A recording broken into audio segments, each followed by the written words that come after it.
Hi, welcome to our channel, Programming of Mind, where we accelerate your knowledge with concise, from high-value book summaries. Let's begin. The nature of desire, understanding attachment and freedom. As Siddhartha continued to live in peaceful harmony by the river, his inner journey continued to deepen, not as a quest for some distant goal, but as an ongoing flow of self-discovery. One of the pivotal aspects of his spiritual growth was his understanding of desire. Siddhartha had once been consumed by worldly pleasures, wealth, and personal achievements. He had gone through a phase of asceticism, rejecting these desires, only to realize that such rejection was not the answer either. Now, at this stage of his journey, Siddhartha had come to understand that the key to freedom lay not in the suppression or fulfillment of desires, but in understanding them, recognizing their impermanence and their role in the greater flow of life. Desire as the source of suffering. In his earlier life, Siddhartha had sought fulfillment through indulgence and wealth, but later rejected this pursuit entirely when he embraced the path of the ascetic. He fasted, meditated for days without moving, and deprived himself of any pleasure. Yet he discovered that by trying to eliminate desire, he had fallen into a trap of another kind. His desires hadn't disappeared. They had simply been suppressed. He had sought an extreme solution to a problem that could only be solved through awareness. Through deep reflection and meditation, Siddhartha came to realize that desire itself is not inherently bad. It is the attachment to desire that causes suffering. Desire is a natural part of the human experience, but when we cling to it or identify with it as an integral part of who we are, it leads to suffering. The key was not in avoiding or suppressing desire, but in observing it, understanding its root, and recognizing its impermanent nature. Letting go of attachment, the essence of freedom. The moment Siddhartha fully grasped the nature of attachment, his life took on a new meaning. He understood that it was not the desire itself that caused suffering, but the attachment to it, the belief that fulfillment lay in the attainment of things or experiences. Siddhartha had once believed that happiness could be found in wealth, pleasure, or even in spiritual achievement. However, he now understood that true happiness could only be found by letting go of attachment to the objects of desire. This letting go of attachment was not about renouncing the world or detaching from life. On the contrary, Siddhartha realized that true freedom lies in engaging with life fully, without attachment to any particular outcome. Life, in all its beauty and complexity, is fluid, ever-changing, and uncertain. The more we try to hold on to specific outcomes or desires, the more we bind ourselves to the cycle of suffering. Freedom, Siddhartha realized, comes not from attaining the desired, but from accepting the flow of life without clinging to it. This insight transformed his relationship with the world. He began to see the beauty in everything around him, from the simplest details of nature to the complexities of human interactions, without the need to possess or control them. Siddhartha lived in harmony with the river, understanding that it was not about waiting for the water to take him somewhere specific, but about flowing with it as it was. The river itself, ever-changing yet constant, became a symbol of how to live fully and without attachment. The role of love beyond possession. One of the most profound lessons Siddhartha learned during this time was the nature of love. Siddhartha had loved before, his love for Kamala, his deep bond with his son, and his understanding of others. But his past love had always been colored by attachment. He had loved in a way that was often tied to expectations, desires, and the need to control.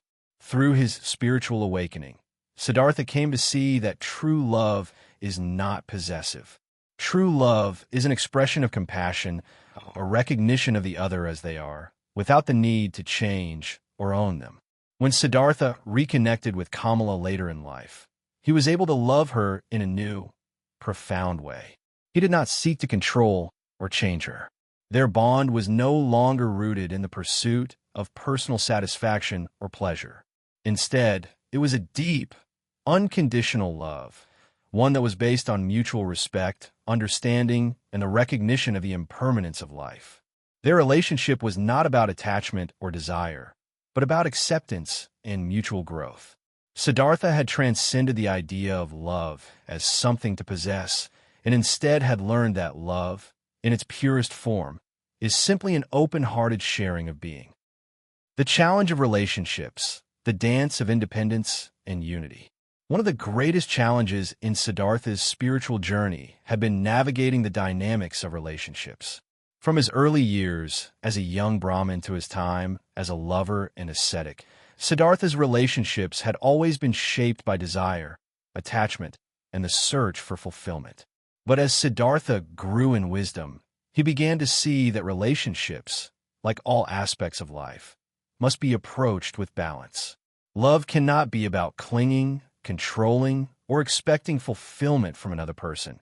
It must be a dance of independence and unity. Siddhartha's relationship with his son illustrated this balance in a powerful way. After meeting his son later in life, Siddhartha experienced a deep love for him, but also a deep frustration. His son was resistant to Siddhartha's teachings and rejected the path of spiritual awakening. Siddhartha initially felt that his son's rejection was a personal failure, but then he realized that his son was on his own journey. He understood that he could not force his son to see the world as he did, nor could he protect him from life's challenges. In this moment, Siddhartha grasped the true meaning of love in relationships. That true love allows others to be as they are, without trying to control or change them. Siddhartha's attachment to his son, though born of love, was an obstacle to his own peace. He had to learn to let go and allow his son to walk his own path, just as he had done for himself.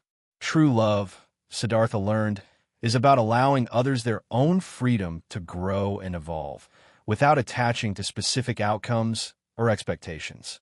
The realization of interconnectedness, seeing the whole in every part. The greatest realization Siddhartha had during this phase of his journey was the recognition of the interconnectedness of all things. By letting go of his attachments, desires, and expectations, he had come to see that every individual, every moment, every experience, and every relationship is part of the same universal flow.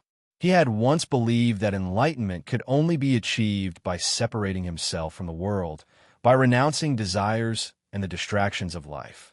But now, Siddhartha saw that true enlightenment is found in the fullness of life itself, by engaging fully with the world without attachment.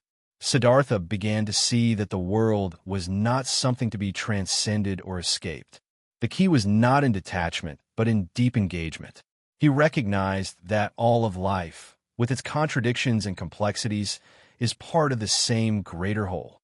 Every moment, whether joyful or painful, is a reflection of the divine, and the path to true peace is not in avoiding the challenges of life, but in fully embracing them with awareness and love.